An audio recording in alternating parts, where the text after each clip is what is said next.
بسم الله الرحمن الرحيم.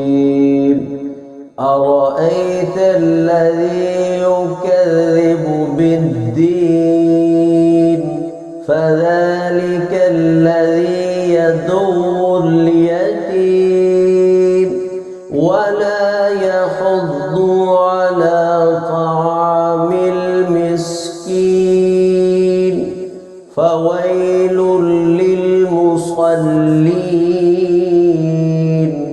الذين هم عن صلاتهم ساهون الذين هم يراءون